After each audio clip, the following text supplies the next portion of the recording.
Good morning, guys. Welcome to Garden on a Hill, where we talk about easy home gardening. What things can make our life easy in the garden. My name is Vin, and today it's the first week of March, which means March Madness. There's a lot of things that are starting to grow because it's not warm, but things are getting warmer and there's a lot of rain. So it's the perfect time for me to fertilize my lawn, my garden beds, and anything that I can fertilize. I kind of already fertilized my fruit trees in the back, so today I'm going to take you around on different beds that I fertilize, just show you around what I use and show you what areas I do fertilize. So come on with me and let's go take a garden tour.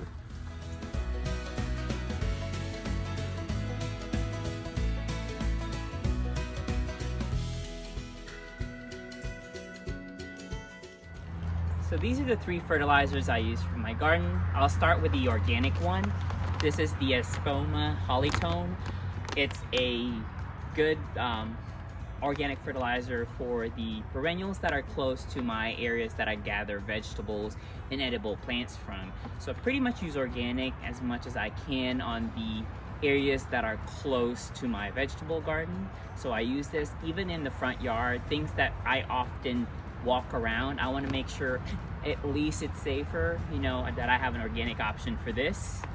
So I use this in a lot of my garden beds that are close to the house and are close to the vegetables. I think it's a 3-4-5 mix. Now, if you've seen my past clover videos, I have a clover lawn.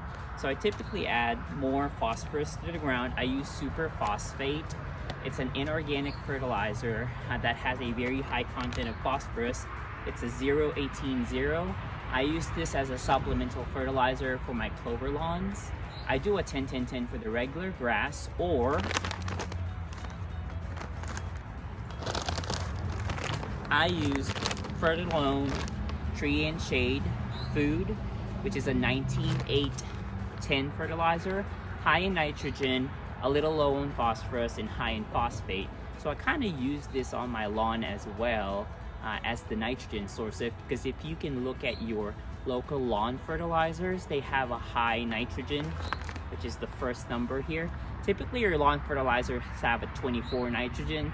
So I kind of use this in my trees, the bigger plants, bigger perennials, and then also just overlap it using in the lawn, which works for my grass. That's it, so come with me and let's fertilize.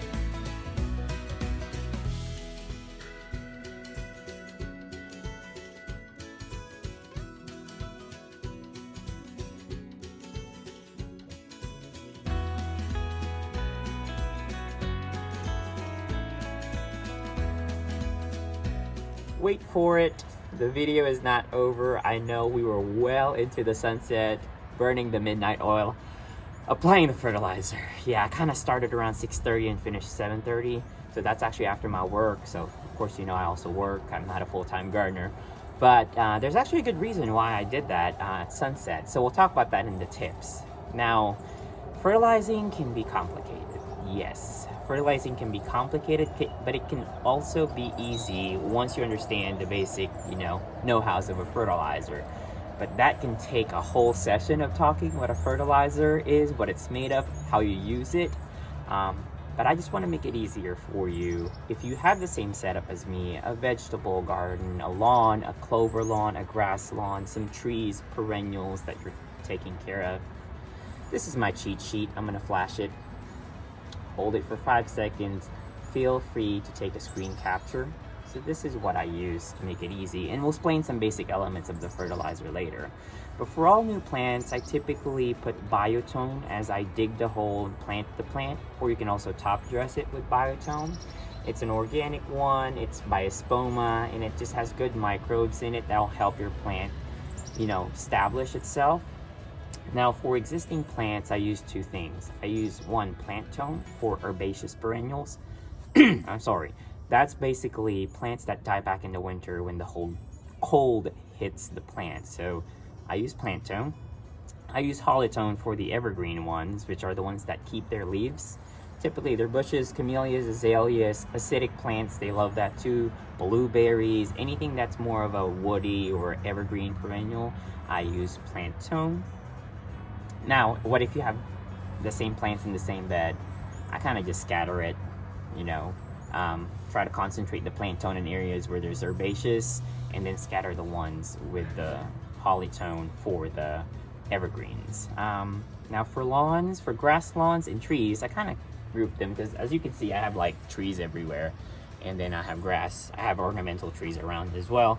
I just use Fertilome tree and shrub. It has high nitrogen, so it's good for both the tree and also the grass lawn, and it also has phosphate in it, so I kind of hit two birds in one stone.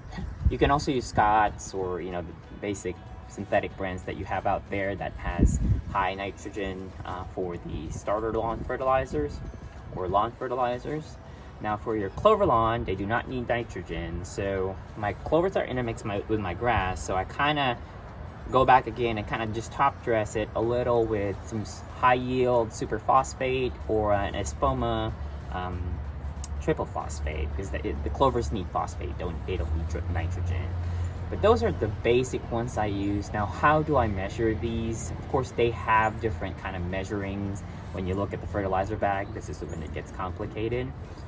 But I just make it easy for me. Just based on my experience, I would have my handy dandy battery-powered spreader, put a whole gallon in it, set it in number 3, and you'll see the spread.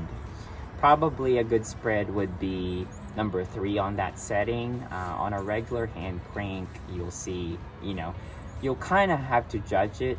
I suggest try it for the first time, spread it. Don't overspread it. Maybe start with the lowest setting on your spreader, because each spreader is kind of different.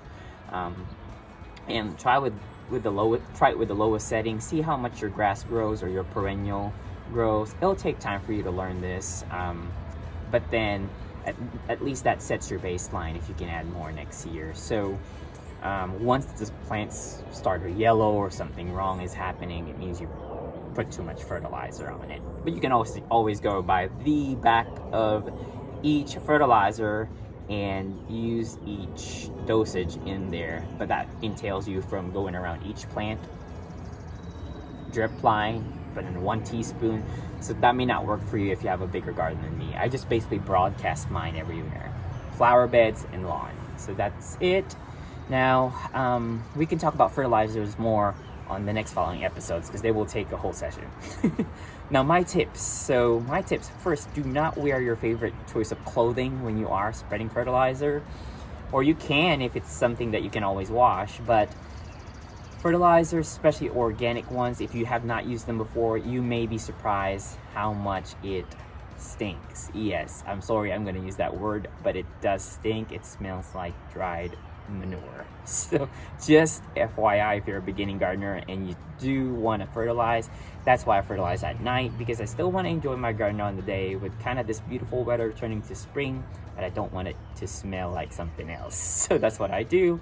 The next one is, it's spread at night, and then there's less possibility that I can step on fertilizers, or the pets can step on fertilizers, especially if it rains. So last night it rained, so that kind of helped tone down the smell and also spread the fertilizer to kind of start to dissolve it, and that's why I do it that way.